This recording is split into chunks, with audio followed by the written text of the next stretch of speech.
Watch this. No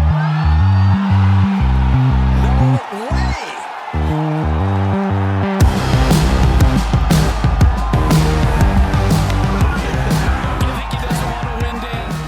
Hello and welcome back to the Cookie Jar Golf Podcast. I am Tom Mills and today I'm joined by Sam Williams. Hello. And special guest Richard Mansell. Hi everyone, thank you for having me. Oh, it's a pleasure, Rich. For those of you that don't know, Richard has just been promoted from the Challenge Tour to the full European Tour, and what we're going to do is dive into his story throughout golf and how he got there, but he managed to do it in 1 year on the Challenge Tour, which is absolutely incredible, really. So it's a fascinating story and we're going to dive straight into it. So, Richard, thank you for coming on, chatting with us. How are you? I'm all right, mate, yeah. Feeling a little bit better than I have in the last few days, but no, glad to kind of be home and looking forward to kind of the prep for the new year now. So, yeah. You've got a bit of a curse of the cookie jar because now you've got all three of us are COVID survivors on the pod now. You've had a bit of a COVID hangover the last few days since coming back from Mallorca, right? Yeah, it's. I was kind of one of them who, obviously, I didn't really know anyone who'd kind of had it or been properly affected by it. And obviously, when I tested positive out in Spain, I felt fine. I was kind of like, I'm absolutely fine. Went to do my isolation, get to the grand final. That was all positive. And then kind of, like I say, once I started to then try and walk and exercise and all that, did start to feel the effects a little bit and struggling breathing, stuff like that. But no, it's only been a few days really, and I do start to feel a little bit better already. So cool. So just to rewind slightly, I suppose, just to fill in our listeners that may not be aware of what happened, you got to the last event of the year with the prospect of getting in the top 5, which would have got automatic promotion, and you've got struck by COVID. I mean, how does that feel, knowing that, you know, you've got your career on the line and you possibly might not play in this event? Yeah, it was weird. I remember it was the Sunday after just the first week in Spain. So basically the Spanish swing to finish out the year in Challenge Tour was the final 3 tournaments. And we had 2 weeks in a row in Cadiz at the same golf course. And played that first week and was looking forward to having 3 weeks in a row. Haven't had that for a long time. And I was thinking, right, build some momentum here, finish the year strong. I think at that point I was 3rd on the rankings going into those last 3 events.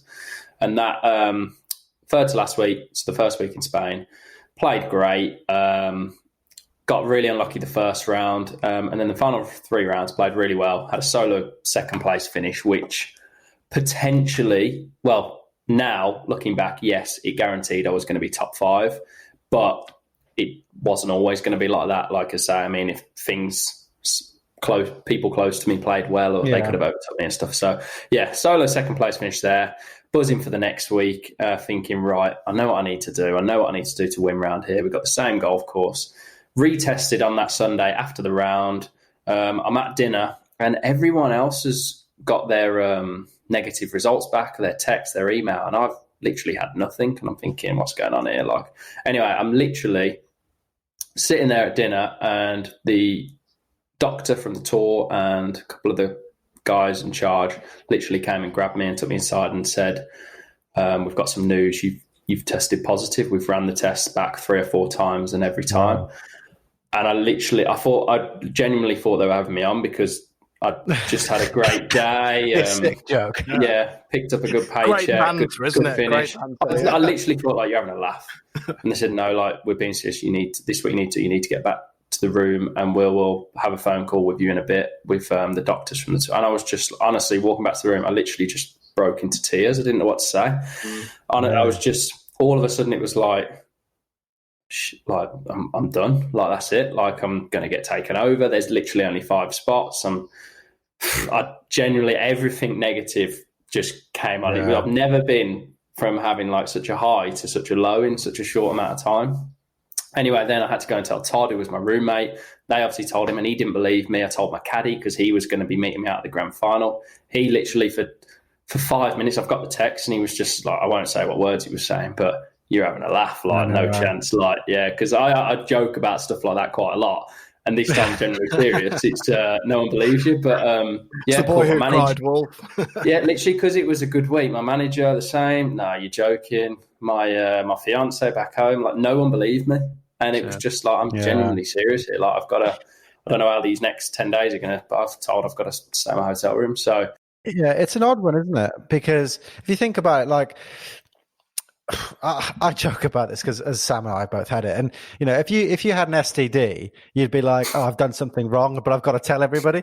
But this, you've got to tell everybody, but you've actually done nothing wrong. Like you lived your life as normal, but you feel like you're ruining everybody else's experience. Exactly, and that was I just felt the biggest thing at first was I've never felt so guilty with Todd.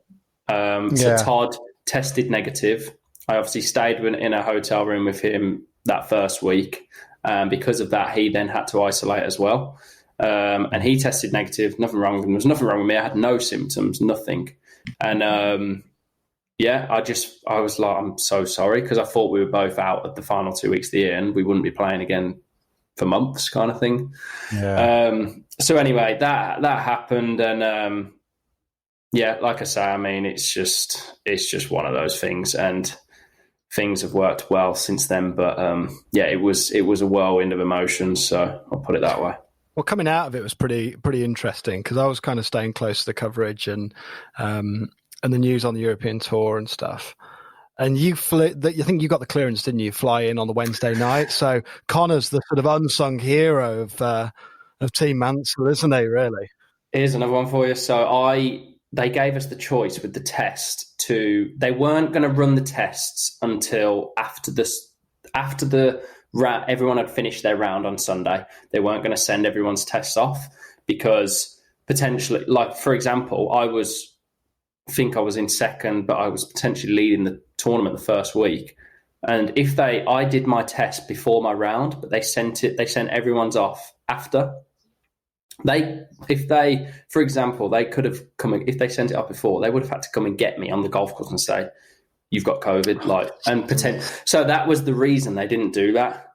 Luckily, my rates, I wasn't infectious, no one else got it, hence stayed in the room with Todd, he didn't get it, my partner back home, obviously I must have potentially, but she didn't have it, like I haven't infected anyone, which is obviously a very good thing, but but they gave us the choice. If I did it on the night after my round or the next morning, which some people did, so that was your slot to do your test. But if I did it the next day, I wouldn't have been able to play because my 10-day isolation would have finished on the Thursday, which is the first round. Oh, right, yeah. So I did it as early as I could it before my round, which meant my 10-day isolation finished Wednesday morning. That meant I could get on a flight at lunchtime. Whereas if I did it later on, after my round on the night, I would have missed your tea time on Thursday. Yeah. Well, unless I would have had to hope there was a flight late Wednesday night, got in late Wednesday, and so that side of it worked out really well. Yeah. And was that complete fluke? Complete fluke. It was just because I was off last or second to last in that event, and I just wanted to kill some time before my tea time instead of waiting until after or waiting until the next day. So I just said, because it was at the golf club and I just got there 20 minutes early when I did my test. Get it done, went and had a coffee and that was it really. So Connor had to go and case the joint, didn't he? So he was out sort of prowling the fairways and kind of getting a feel for the place, right?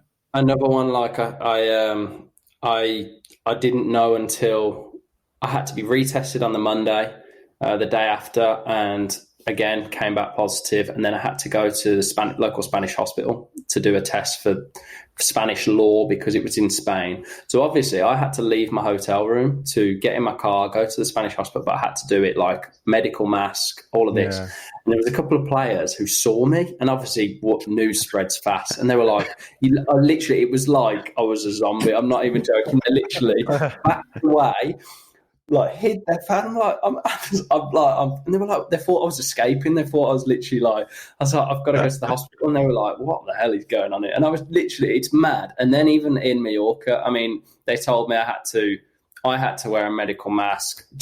I was absolutely fine. Obviously, I had the all clear, done my isolation. But some people are obviously going to treat you a bit differently. They know you've got it or had it. Hey, honestly, it was just like, I know it has to be, but it is just like you like a creature to them kind of thing. So yeah. Anyway, that he got there the Monday. I've kind of paid for him to get out there early. He mapped the course. He knew it off the back of his hand. And I just, like I say, if it was a caddy that I'm lucky that I have the same caddy all the time, so he knows my game more than I do. So, like I said, the fact that he knew the course, he could know how I could play it and trust what he said. If you're someone who has different caddies a lot, it might have been a bit harder to kind of get that. Well, if they don't know your game, kind of thing. So, can we just talk about Mallorca as well? Because I watched with keen interest. And you started out hot every day. I don't know whether there was something in those first few holes for you, but you were just starting every day like a freight train. And you went out Thursday, Friday, and pretty much tore the course to pieces, didn't you? I thought, this could be win number one coming your way here. Yeah, obviously, I mean, I spent 10 days in isolation. I was fine. I literally just counting down the days, had no symptoms, nothing. Retested, everything was fine. Get out there. And I was purely playing on adrenaline. I was so grateful to be there. It kind of had the same mindset as I did last year. When I had some success last year, a lot of it came down to one of my friends who was very poorly. I kind of used to shout out about him a lot and say, all golfers kind of try and get into a mindset where we're out there and we really feel grateful to play the game everyone loves for their living. But to actually really feel grateful is a different thing than saying you do. And last year, like I said, I generally did because one of my very good friends was fighting for his life.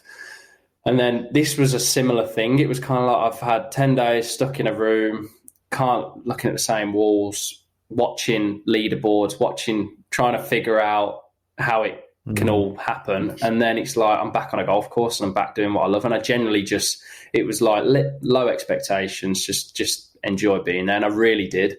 And I was purely playing on adrenaline. And then all of a sudden I'm leading and it's like, what is happening? That first day, I played flawless, really was. And that second day, played very, very well. Wasn't quite as good.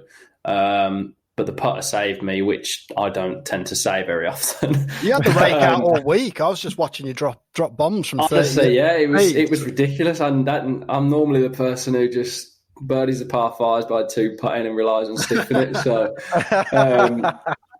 so it was weird. And my caddy was like, flipping heck, he's learned to putt. And maybe I literally said to him, maybe the answer is just like, don't practice, just putting in the hotel room. I didn't even do that. That was the thing. Just sit on your arse, basically. Maybe that's your best prep. So, anyway, and then it really just caught up on me. And I spoke to the doctor, Dr. Andrew Murray, about it. And he just said, look, like, obviously you've had it, your results, it's going to catch up on you at some point. And then the fact that I had all that mental stress of all of a sudden I'm trying to win a golf tournament and the stress I'd been through of everything negative, thinking, I'm not going to get my card, I'm not going to do this. It adds up and has an effect when you've got the virus as well and all of those things. And it just, honestly, that third round, I couldn't even add up my numbers kind of thing. I was gone. I literally started to kind of, it wasn't hilly, but even just walking up hills and stuff, I was suffering a little bit. And still, I didn't have symptoms, but I knew that I'd had something kind of thing. Yeah. I was exhausted. And like I say, I mean, it was my first week back and it found me out. And then that third round, it got tough as well. It really got windy and that found me out. It kind of like, now you can tell you've done no practice. Now you can tell you've done no practice. Kind of. With at this point where like on the third round, it's kind of around about the turn, wasn't it? Where things I think started to hit you. At that point, was your European card secure? Well, I mean, this was the thing. So I think I was second going into the third round, but the projected rankings, because Pep wasn't playing great, Marcel wasn't playing great either. If it finished how I did, I would have been number one on the rankings. Yeah, so that was in my goal. But I hadn't won yet on Challenger, and I wanted to win. And all of a sudden, it had gone from being appreciative of being there to I want to win this thing, and then that took over, and And then I wasn't in the right mindset, probably trying to force it when I wasn't quite there and I wasn't thinking properly because I was tired and so on. So, but yeah, like I say, until I had got on the bogey bus and couldn't get off it around the middle of that third round. And it was just, like I say, I mean, the wind picked up at the hard point of the golf course. And it was, do you know what? Honestly, I had to laugh as well because I got off the 12th, I've just gone. I was 1 under standing on the 9th tee, 3-putted that, 10. I've hit a good tee shot down the middle and there's water everywhere. You can't go left of the green because there's a path and then out of bounds. And the wind's hard off the left, pushing it to the water. So I've tried to hit a shot into the middle of the green and just turn my hands over, pulled it left, hit the cart path, out of bounds.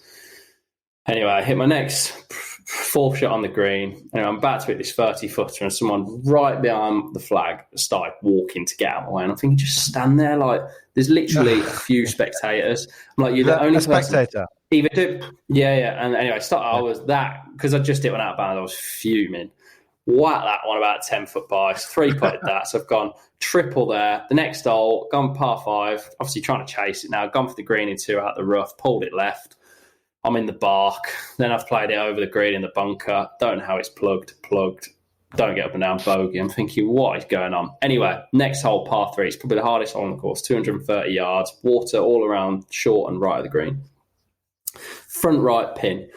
So I've tried to, anyway, I've just gone bogey, triple bogey to go to 3, 4 over. It sounds like my weekly medal list does. I'm really enjoying this. Keep going. I'm just like, right, what's going on? Anyway, we've got some people walking around with us because obviously I'm playing with Alex Canapi, who was leading, and I'm in the final group. And Bjorn in my group wasn't playing great either. Anyway, I've hit this 5 on and I've flushed it. I've looked up and it's just gone right. And I'm like, it's in the piss.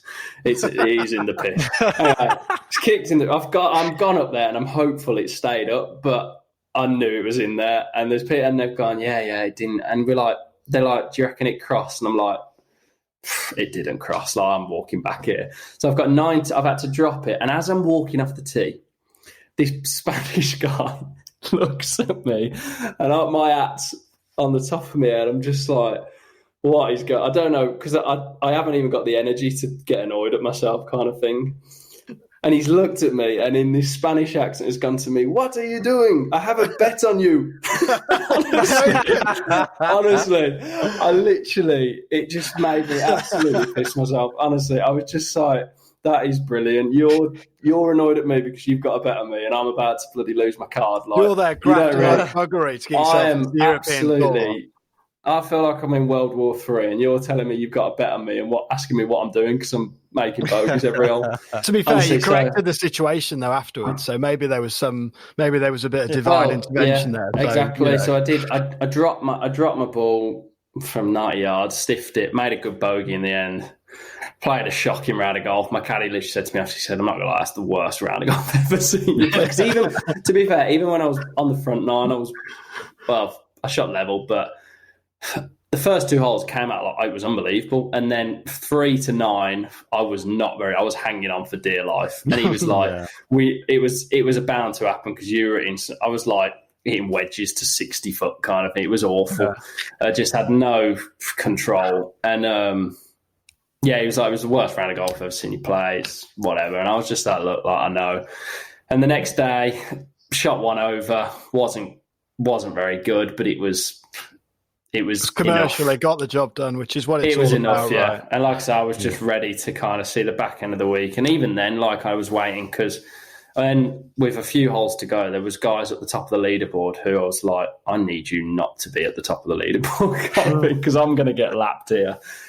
And anyway, it all worked out well in the end. But it is a big deal, isn't it? That's the thing. And, you know, I think a couple of our listeners might not appreciate, I didn't until we were talking before we started recording the pod, that actually what would usually happen is you've got 20 players, correct, that would go up into the European Tour card. But because of the nature of the virus and the pandemic and the number of events, that's been reduced to 5. And obviously the Challenge Tour, there's a lot of players in the ascendancy, like yourself, like Alex Canapper and stuff, who are kind of, you know, looking to ride the crest of a good wave and make their way through the tours, right? So exactly. I mean, the Challenge Tour, obviously I haven't been on the main tour properly yet, but you speak to guys and they say getting promoted from the Challenge Tour to the European Tour So finishing top 15, finishing top 20 is probably harder than keeping your card on the main tour. Yeah. It's hard. Like, you've got to play well, and winning on there is arguably just as hard. There's that many good golfers nowadays, and obviously you're playing for a lot less money. So you finish 25th on the main tour, you pick up, I don't know, Rolex Series, you're picking up 30, 40, 50 grand or whatever. It's happy days. Whereas you have a top 10 on the Challenge Tour, you've played really good. You finish 10th in a 200 grand purse, and you pick up 3.5 grand, 4 grand. And it's, like you say, you try not to think of the money side of it, but it is there. And like you say, I mean, the reason you go up is because you have to earn enough money. So, when there's only 5 spots and there's that many good players, it's tough. So, like I say, it is a big deal. And I've always every time I've kind of had an opportunity, so far, touch wood, I've kind of took it and played well, and gone from Euro Pro, did well on there. Played well on my couple of starts on Challenge Tour last year, which got me my better card this year on Challenge Tour, which, like I say, I mean, I literally texted my caddy the other day, and it was just like what an 18 months it's been. I know it's probably haven't won enough. I finished second. I looked at my stats and I finished second quite a lot, and I was like, that's what I want to do next now. I want to kind of just get a few of them over the line. And yes, it's been amazing, but it shows that there's still things I need to get better at, and that's exciting to me. The fact that I don't feel like I'm as good as I can be, kind of thing. So I've still got a lot of improving to do, and I know what that is and so on. But last year when I had an invite into Galgorm, which is my management group's handle, right? Yeah, so just a little story, and people obviously remember your great rounds, your great tournaments, all of that. But so you I doubt you'll know this, but I was obviously playing Euro Pro last year, and after about halfway through the season, I'd secured enough money that I was going to be top 5 at the end of the year. I had a really good first half of the year, and Modest at the time, they were helping me out a little bit. I'd not long left my old management group, and I wasn't signed to them, but they just kind of were helping me out, Mark McDonnell, and they gave me an invite into their event.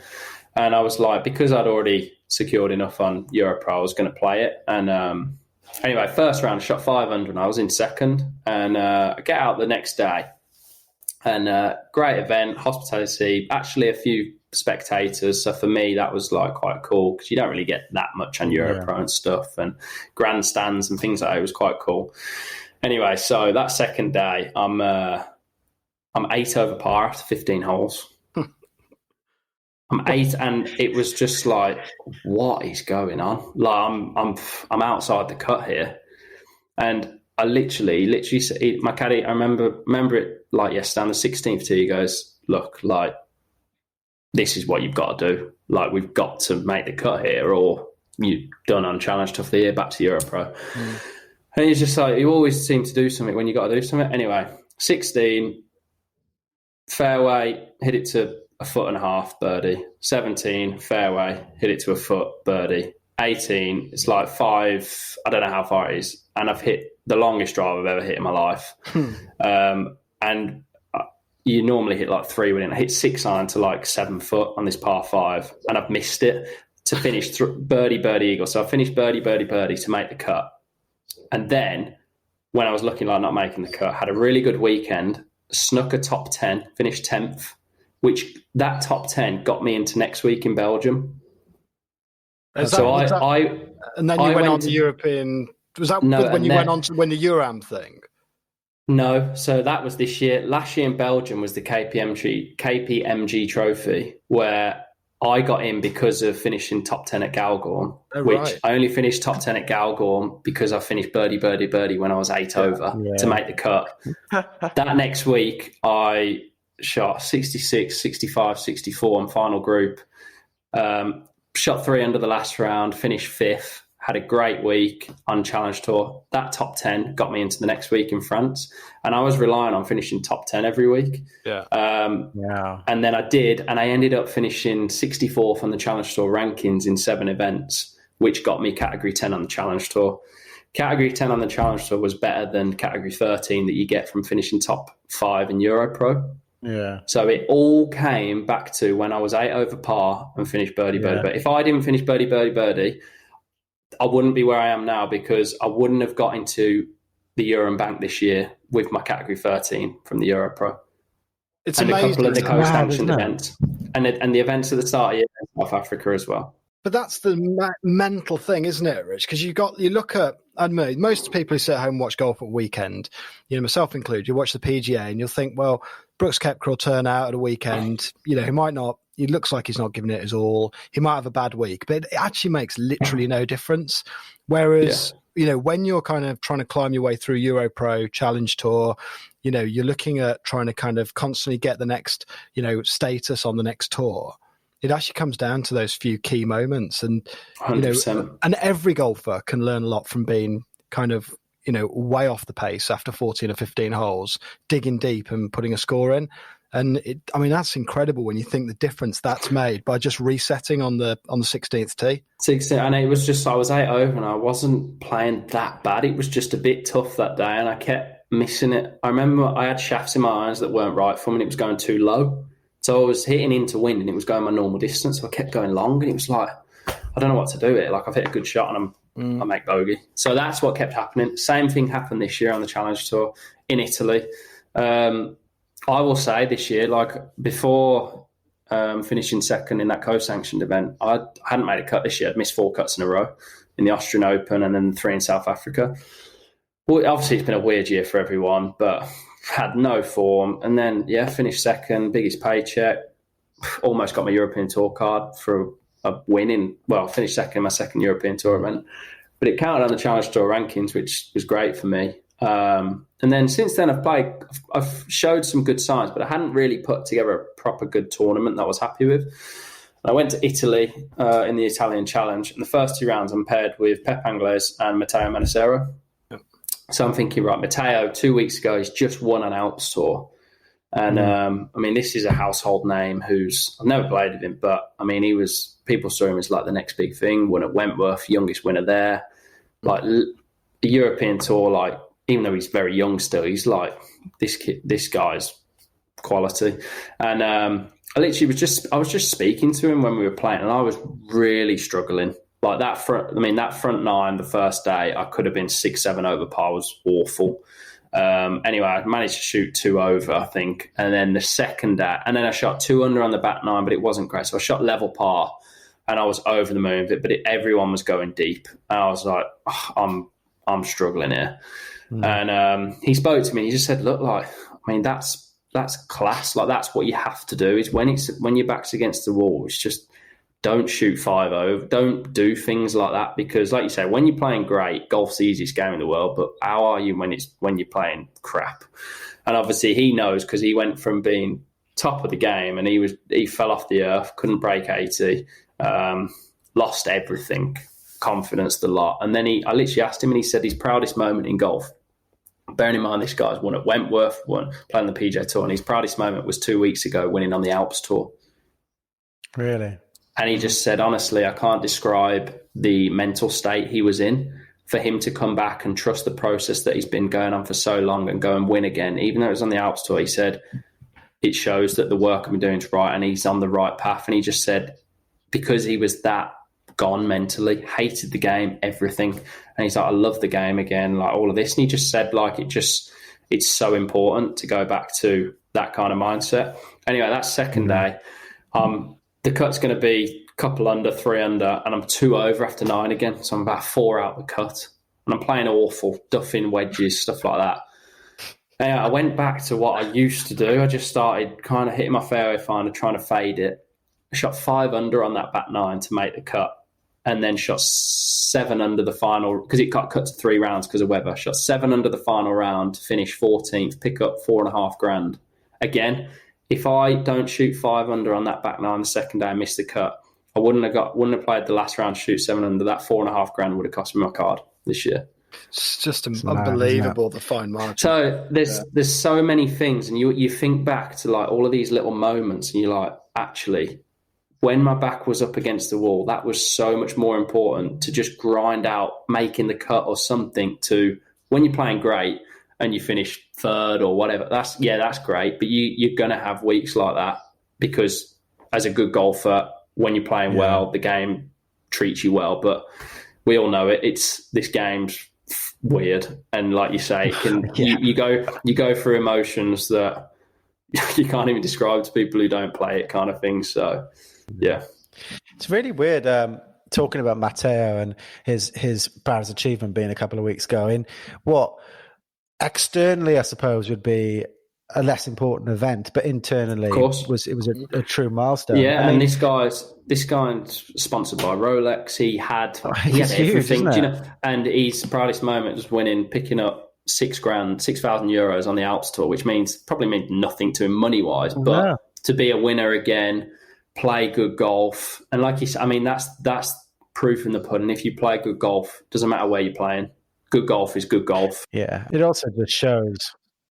It shows what's going on inside your head, doesn't it? I mean, 100%. For you personally, you've had this. I mean, it's been a roller coaster ride, but it's been a meteoric rise, pretty much, like to the European Tour now. I mean, how do you personally set goals moving forward, internally and externally? I mean, what are you hoping for next year? I mean, I like to base it off. I mean, I keep stats, so there's very kind of, I have like I mentioned, I have aspects of my game that I need to improve. There's parts of my game that I'll hand on heart say are world class, and I know that they're not that's not what I need to get better at. But there is parts that can be good, but aren't. When it's bad, it's not good enough, kind of thing. And so wedge play for me is something that it's a bit hit or miss. I sometimes feel like I'm better with an 8-iron kind of thing. Putting as well, I can hold the world, but I'm a bit too streaky, and then I'll go and lose strokes on the greens for bloody 4 tournaments in a row, kind of thing, and it's just frustrating. So anyway, like I say, I mean, for me, it's a case of finding that balance. I work quite hard with my psychologist, and it's kind of like setting little goals, but I'm very process orientated. I like to have a very mastery platform, can't control what others are doing, not really judge myself off my results, but actually how I play, how I make decisions, all of that. And I'd kind of trust that if I get on that path, get that platform right, and then it's a case of the results will kind of take care of itself, because I trust my golfing ability. But like you say, once you've got that platform, to then get something over the line, you have to have that ego side of it as well, to believe that, right, I'm here to win, and this is my tournament to win, kind of thing. And it's a case of, you don't want to have that mindset when you haven't got the mastery platform, because it's just a recipe for disaster. You start going at pins when you're not swinging it well. Well, you're going to hit it. Do you know what I mean? So it's understanding where you're at with your game, what your strengths, what your weaknesses are, and then go from there. And that's, like I say, I mean, it's a constant journey. You're always trying to get better. And me, I mean, now I'm going to have some starts in the European, so I'm looking forward to it. I know I'm good enough to win. I'm top. I look at my world ranking rise. I've gone from 1,400 in the world start last year to the top 250 in the world now. So that for me, again, it's great, but I want to keep getting better. That's what I've done every year. I've gone from Euro Pro to Challenge to the main tour, and it's a case of you don't have to do anything different, just try and get a little bit better, turn them 20ths into 15ths and so on. And when, like I said, then when I've finished second, well, how can I actually turn them into wins, kind of thing? And like I say, we play this game because I want to win. Everyone likes winning. So for me, I haven't won in.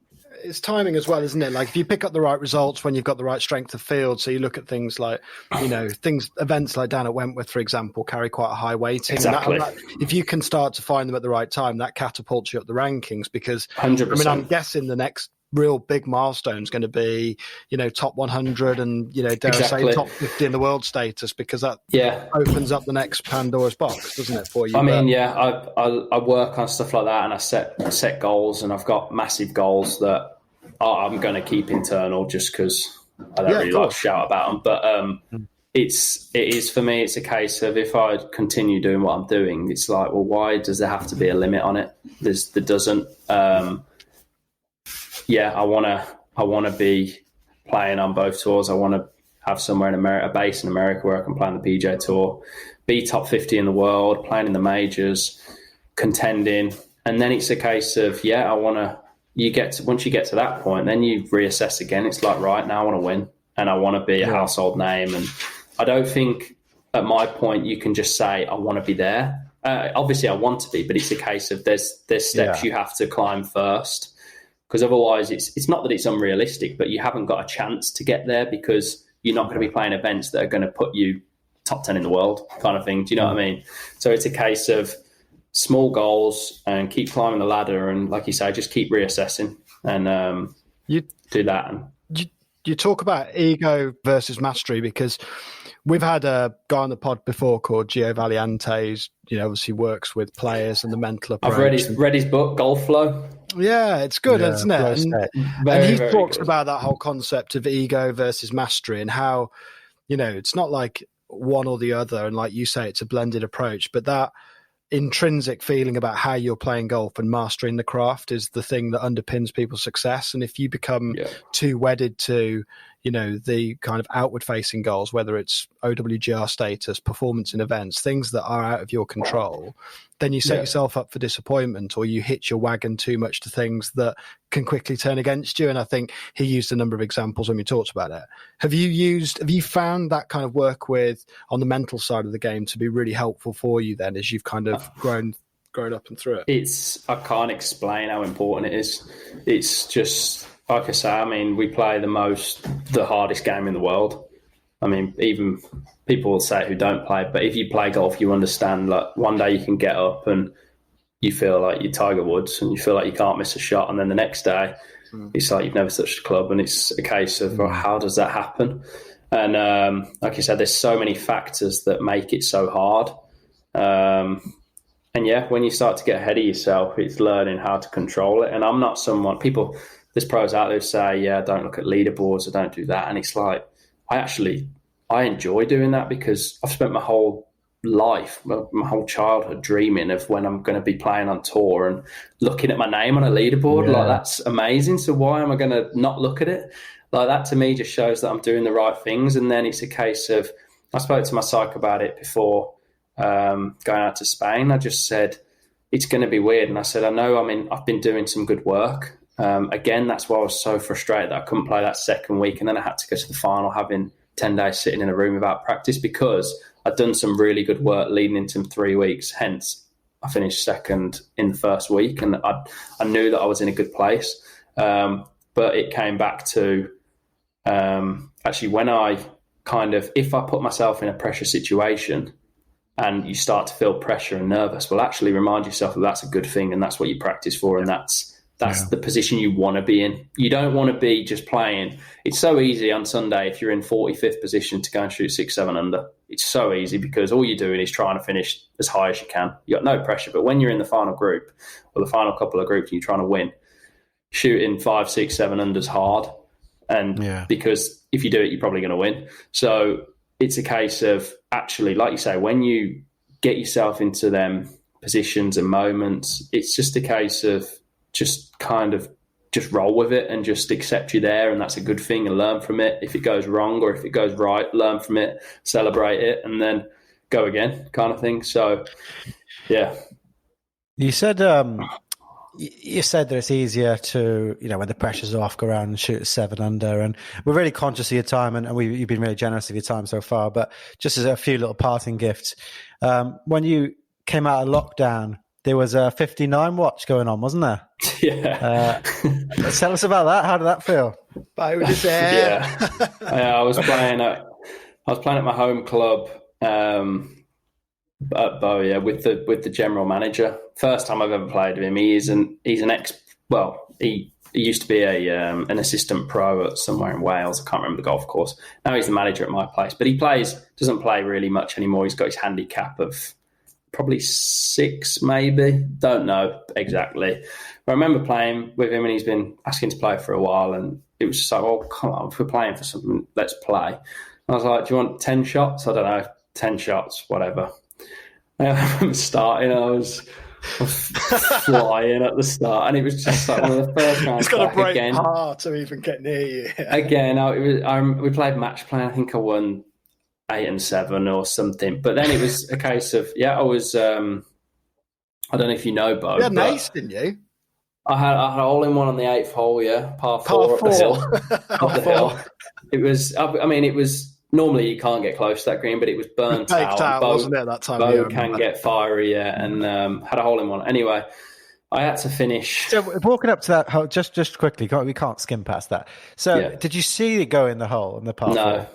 No. So were you looking around for ages thinking, I've lost my ball, I'm going to have to reload? No. So do you know the 8th hole at Bow? I've never played No, not played that. Okay, so the tee, it goes through a little funnel, and you can't really see the green. You can kind of see the green through the trees, but it's a dogleg left up the hill. And as you have to walk out of a little like funnel. And as I've ripped it, it's right on line. I've hit a high draw. And to be fair, I've played it twice. This is my 3rd round out of lockdown, and I've knocked it front edge both times. So I've hit high draws. It sets up quite nicely for me. And I was hitting it quite well. And anyway, I'm walking out the tunnel, and we see the person in the group in front walking back towards us. And as you can imagine, the manager's thinking, oh, fuck, like, I'm going to get a bollock in here. And I'm thinking, I've obviously hit them or something, or they're annoyed because I've drove when I shouldn't have. And it's like, realistically, like, it's only going to run on the front edge because it's 375 uphill kind of thing. That's the most nonchalant I drained one from 375 I've ever heard. I'm not gonna pitch it on the green. So anyway, so they're he's walking back, and he literally from 30 yards shouts, "I bet you think I'm going to give you a bollocking, don't you?" And I was like, "Oh, sorry." And he goes, "Honestly, I've just come because you won't believe it, and you'll be looking, but I've just witnessed your ball go in the hole, and I want to be the first person to tell you." And I was like, and he goes, "I swear on my hand and on my daughter's, like, all of this, your ball's just gone in." And because I didn't see it, I couldn't see it. And it's like, it's a bit unrealistic. I remember a couple of, I think, National Club Golfer posted it, and it had hundreds of thousands of likes. And you should have seen the comments on it. It was like, "Oh yeah, but he was playing on his own," all this. Just like, do you know what? Like, I'm not even going to bite because people are going to say, because it is that unbelievable kind of thing. But he managed to make a 1. And anyway, so I 3-putt 17 for bogey. And the last is a par 5, and I've literally got 9 iron in for my second shot out of the rough. Missed the green left. Make par. So I finished 5-5 when I finished 4-4 at worst every day of the week to shoot 60. So anyway, that's what happened. But yeah, unbelievable. First ace as well, First ace, yeah. First ace from 375. Jeez. Do you know what? That's exactly one of the things I tend to do. I can't have a hole in one on par 3. The first one happens to be on a par 4. But that's why I was waiting. I was kind of, that was also my problem in Mallorca. It was kind of like after 2 rounds, I already had my Instagram caption ready, kind of thing that I'd already won, that I'd won the tournament. Like, trust me, my first win on Challenge Tour is when I come out of isolation. But it caught up with me and I ended up finishing 21st. The game has a funny way of biting you in the arse, doesn't it? Yeah, literally. Richard, you've been an absolute star for jumping on while you're still feeling a bit rough, and we've been very we've been hungry of your time, so we're going to let you go. But we'll be watching you next year with great interest and wishing you all the very best, because we just hope the success story continues. Brilliant, I appreciate that, guys, and like I say, thanks for having me on. So cheers, Richard. Thank you. This